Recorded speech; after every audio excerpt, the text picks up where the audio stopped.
Hello mga Lodi! For today's video, may nagtiis sa akin ng gabi at may kasama ding takway or yung daludal. Ito yung mga ugat ng gabi na gumagapang at may kasama din laman. Ipapakita po sa inyo kung paano ko iluluto ito na minanggahan. Sobrang sarap ito. At ito yung itsura ng nalinisang daludal at pati yung bunga at yung dahon. So sa tubig, naglagay lang tayo ng isang luya na pinikpik at sa ilalim ay yung takway or yung daludal. Tapos nilagay ko na rin yung laman ng gabi. Isinunod ko yung mga tangkay ng dahon. Sunod ko namang inilagay ang mangga. Ito ang magsisilbing pang-asim nitong ating dish for today. Ang sunod naman ay ang dahon. So itong dahon na to ay ininipis ito kaya siniksik ko na lang siya, pinilit kong pagkasyahin.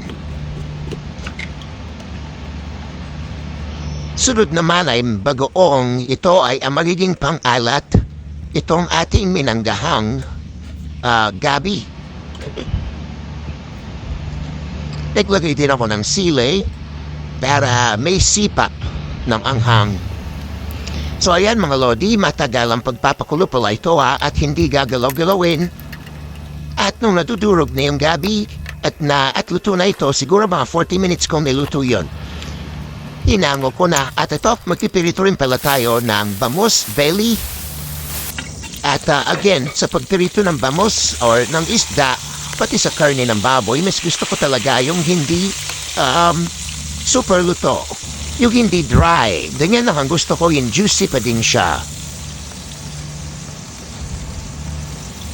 At ayan, kain na po tayo. Grabe mga Lodi, sa mga hindi pa nakakain ng takway or yung daludal or tangkay or yung gumagapang na ugat ng gabi, ay sinasabi ko sa inyo, sana'y matikman nyo dahil sobrang sarap nito. Para sa akin, ito ang pinakamasarap na parte ng gabi. So again, yun lang for today's video. Sana matikman nyo ito at thank you sa panonood. Ingat po tayo lagi.